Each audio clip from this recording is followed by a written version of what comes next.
विद्या आई होणार असल्यामुळे तिची सासू आनंदी झाली, पण त्यांची विचित्र अट विद्याचा त्रास वाढवणारी होती.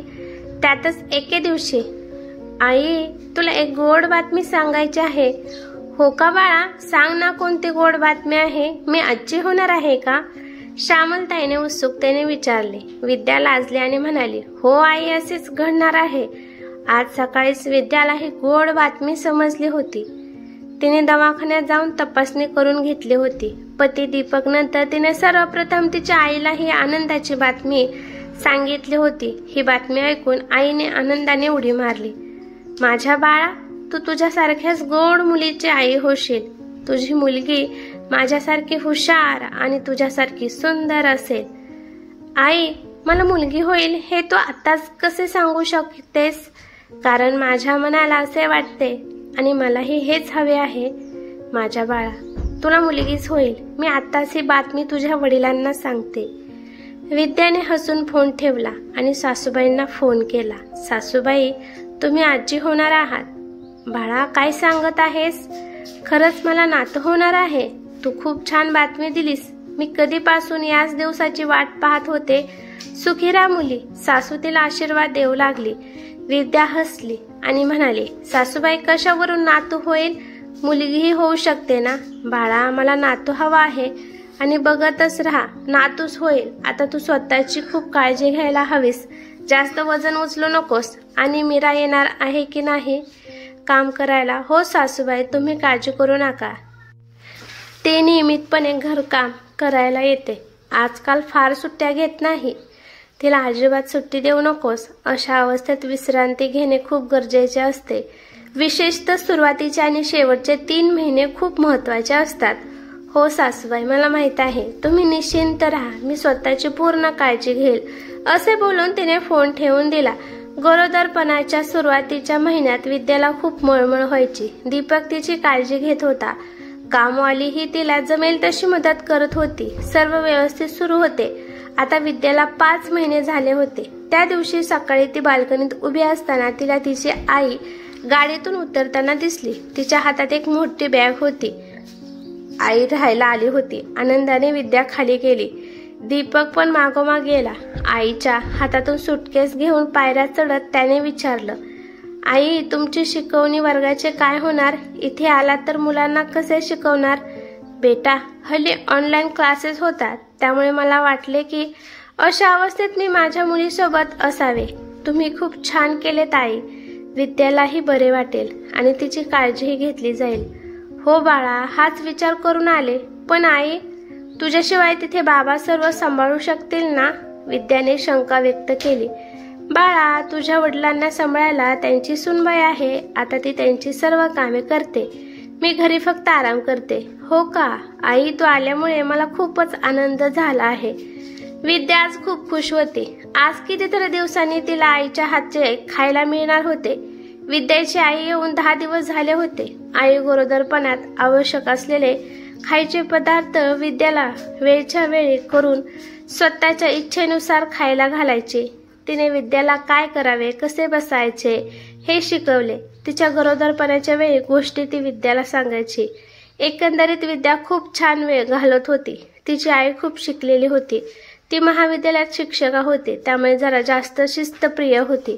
विद्याचा स्वभाव मात्र आईपेक्षा खूपच वेगळा होता. तरीही आई आणि मुलीचे नाते खूप गोड होते आणि या क्षणी विद्या तिच्या आईची जवळीक, तिचे प्रेम अनुभवत होती.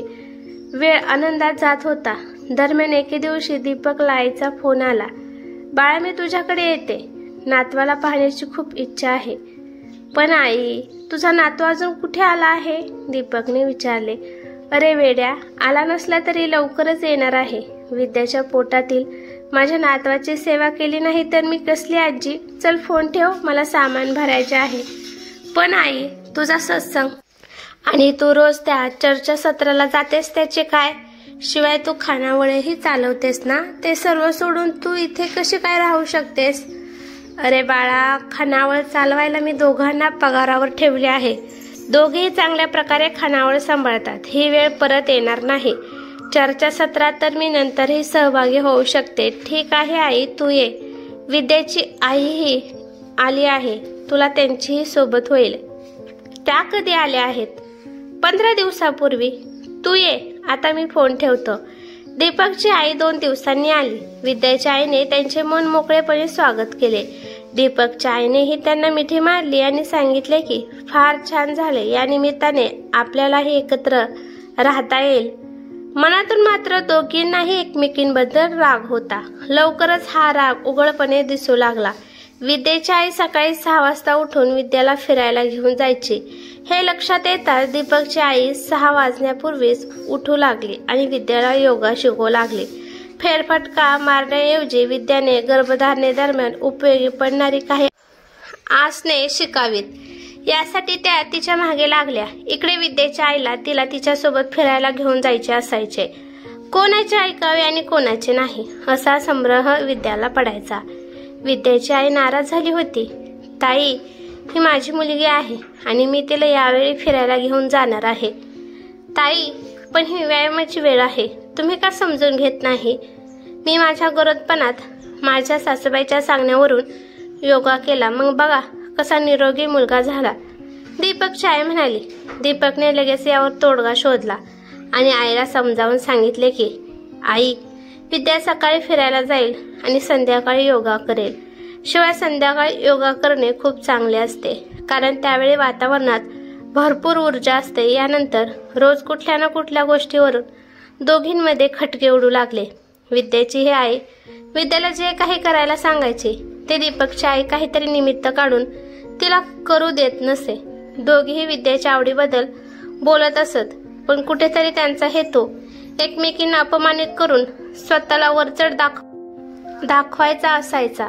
दीपक आणि विद्या असा विचार करत होते की हळूहळू सर्व काही ठीक होईल, पण लवकरच त्यांच्या लक्षात आले की दोघींपैकी कुणीही कमीपणा घ्यायला स्वतःला वरचढ दाखवायचा असायचा. त्या दिवशी उठल्यावर विद्येच्या आईने आपल्या मुलीच्या डोक्यावरून प्रेमाने हात फिरवला, तिला रस प्यायला दिला आणि म्हणाली, बेटा, अशा अवस्थेत गाजर आणि बीटाचा रस पिणे फायदेशीर असते. तेवढ्या दीपकची आई तिथे आली. अरे बेटा, असा रस पिऊन ना काही होणार नाही. डाळिंब, सफरचंद अशी कच्ची फळे सकाळी खावीत, त्यामुळे शरीराला फायबर सोबतच ताकदही मिळते. एवढेच नाही तर डाळिंब रक्ताची कमतरताही भरून काढते. हे ऐकून विद्या दोघींकडे बघतच राहिली.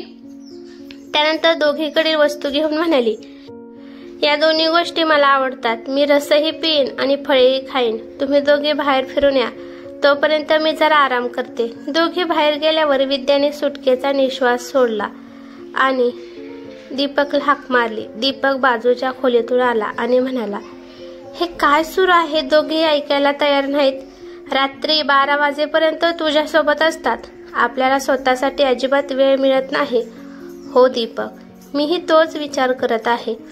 दोघेही छोट्या छोट्या गोष्टीवरून भांडतात. माझ्या आईला वाटते की ती शिक्षिका आहे, त्यामुळे तिला जास्त समजते. तर तुझ्या आईला अभिमान आहे की तिने तुला स्वतःच्या बळावर वाढवले आहे, त्यामुळे मी तिच्या सल्ल्यानुसार वागायला हवे. अगं, मला तुझ्याशी प्रेमाच्या 4 गोष्टी बोलायची इच्छा होते, पण काय करणार? या दोघींच्या शुद्धयुद्धात आपण आपला एकांत, आपली शांतता गमावून बसलो आहोत. तितक्यात दोघीही फेरफटका मारून आल्या. नेहमीप्रमाणे दोघींमध्ये शाब्दिक युद्ध सुरू झाले. विद्येची आई म्हणाली, ताई, जास्त गोड खायला देऊ नका. तिच्या बाळाच्या आरोग्यासाठी ते चांगले नाही. पण विद्येची आई, मी स्वतःच्या हाताने बनवलेले हे डिंक आणि सुक्या मेव्याचे लाडू आहेत. गरोदरपणात माझ्या सासूबाई मला हे सर्व खायला द्यायच्या, त्यामुळेच मला दीपकच्या जन्मावेळी कोणतीही अडचण आली नाही. दीपक जन्माला आला तेव्हा तो 4 किलो वजनाचा होता. तो इतका सदृढ आणि सुंदर होता की नर्स सुद्धा त्याला मांडीवर घ्यायच्या. दीपकने विद्याकडे पाहिले आणि दोघे हसले. विद्येची आई कुठे माघार घेणार होती? ती लगेचच म्हणाली, ताई, माझ्या सासूबाईंनी मला गरोदरपणात विविध प्रकारचे आयुर्वेदिक काड्या आणि फळांचे सूप दिले होते. त्यामुळे विद्या लहानपणापासून कधी आजारी पडली नाही आणि तिचा रंग किती गोरा आहे.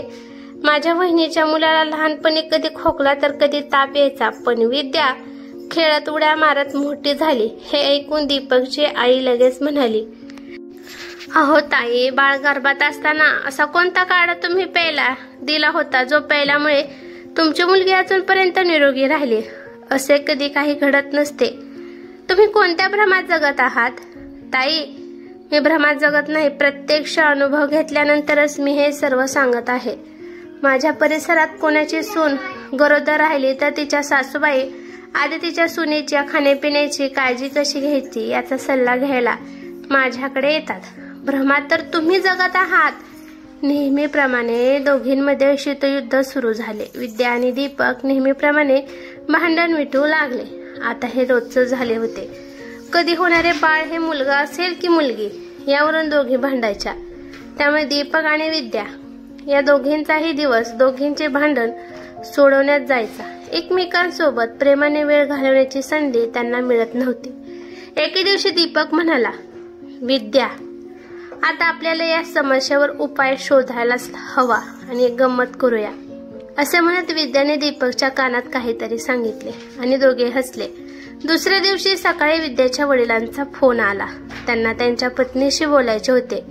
विद्याच्या आईने फोन उचलला. कसे आहात? फक्त तुझी खूप आठवण येत आहे राणीसाहेब. माझी आठवण काय येत आहे? मी तर नुकतीच इकडे आली आहे. अगं, तू 2 महिन्यापूर्वी तिकडे गेले आहेस आणि तुला माहित आहे का, मी गेल्या रविवारपासून खूप आजारी आहे. का? काय झाले तुम्हाला? मला कळवलेत का नाही? विद्याच्या आईने काळजीच्या स्वरात विचारले. अचानक रक्तदाब वाढला आणि मला चक्कर आली. मी बाथरूममध्ये पडलो. उजव्या पायाचा गुडघा दुखाला. मला चालता येत नाही. सुनेकडून सर्व सेवा करून घ्यायला मला बरे वाटत नाही. आपल्या मुलाने काठी आणून दिली आहे, पण असे वाटते की तुझ्या खांद्याचा आधार मिळाला असता तर खूप बरे झाले असते. अहो, इतके सगळे घडले आणि तुम्ही मला आता सांगताय? तुम्ही आधी फोन केला असता तर मी लवकर आले असते. काही हरकत नाही. आता ये. मी दीपकरावला तुझे तिकीट काढून द्यायला सांगितले आहे. फक्त तू ये. येते, लवकर येते. तुम्ही काळजी करू नका. मला फक्त विद्याची काळजी वाटत होती म्हणून मी इथेच थांबले होते. त्यांनी विद्याकडे बघत सांगितले. विद्याच्या सासूबाई आहेत ना तिकडे, त्या घेतील तिची काळजी. तू माझा विचार कर. विद्याचे वडील खट्याळपणे हसत म्हणाले. विद्याची आई हसली. तुम्ही कधीच बदलणार नाही. चला, येते मी लवकर. दीपकने तिकीट काढून दिले. दुसऱ्या दिवशी विद्याला 1000 सूचना देऊन विद्याची आई तिच्या घरी गेली. विद्या आणि दीपकने सुटकेचा निश्वास सोडला. आता विद्याच्या सासूबाईही तिला आवश्यक तेवढ्या सूचना करू लागल्या. विद्या आणि दीपकला एकमेकांसाठी वेळ मिळू लागला. अशातच 1.5 महिना निघून गेला. विद्याला 8वा महिना लागला होता. आता ती कोणतेही काम करू शकत नव्हती. घरातली सर्व कामे मोलकरीण करायची आणि सासू विद्याला सांभाळायची. सर्व काही ठीक चालले होते. मात्र एके दिवशी अचानक विद्याच्या आईचा पुन्हा फोन आला. बाळा, आता तुझे वडील बरे आहेत. मी उद्या परवा तुझ्याकडे राहायला येते. पण आई, आता तुला घाई करून यायची गरज नाही. गरज कशी नाही बेटा? हे तुमचे पहिले बाळ आहे. मी तुझ्याजवळ असायला हवे. मलाही काही डझनभर मुले नाही, तू आणि तुझा भाऊ. मला तुझी काळजी घ्यावीच लागेल. तुझ्या सासूबाईंच्या हातून काही होणार नाही. चल, फोन ठेव. मला तयारी करू दे. फोन ठेवत विद्या घाबरलेल्या स्वरात म्हणाली. दीपक, आता काय करायचे? पुन्हा तेच महाभारत सुरू होणार आहे. काय झाले विद्या? दीपकने विचारले. आई पुन्हा राहायला येणार आहे. किती दिवस वडील पाय दुखत असल्याचा बहाणा करणार?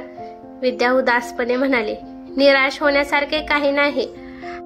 आता तीच युक्ती माझ्या आईसाठी वापरायची. तू थांब, मी काहीतरी विचार करतो.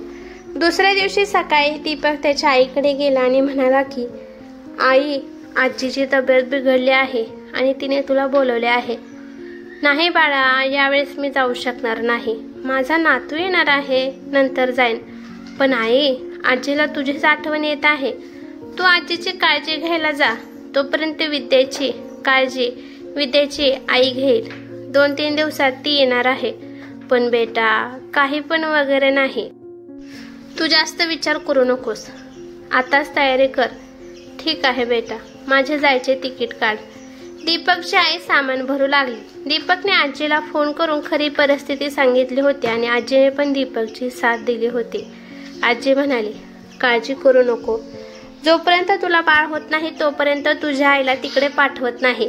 त्यामुळे पुन्हा 2 आईंच्या सल्ल्यामध्ये अडकण्याची वेळ येणार नाही असा विचार करून दीपक आणि विद्याने पुन्हा एकदा सुटकेचा निश्वास सोडला। बाळाच्या जन्मानंतर घरात आनंदाचा जल्लोष झाला। दीपकच्या डोळ्यात आनंदाश्रू आले आणि विद्याने थकलेल्या पण समाधानाने भरलेल्या चेहऱ्याने आपल्या बाळाकडे पाहिलं।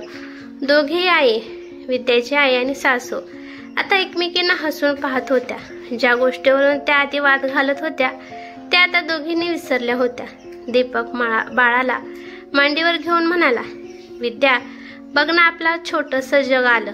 विद्या हसली आणि म्हणाली, हो दीपक, आता आपल्या आयुष्याला खरंच अर्थ मिळाला। घरात प्रेम, हसू आणि छोट्या बाळाच्या किलबिलाटाने गोड वातावरण निर्माण झालं। आता भांडण नाहीत, फक्त आपुलकी आणि नव्या सुरुवातीचं सुख। तर मित्रांनो, तुम्हाला आजची कहाणी कशी वाटली कमेंट करून नक्की सांगा आणि आवडली असेल तर लाईक करा। अशाच नवीन नवीन कथा ऐकण्यासाठी चॅनेलला सबस्क्राईब करून ठेवा। धन्यवाद।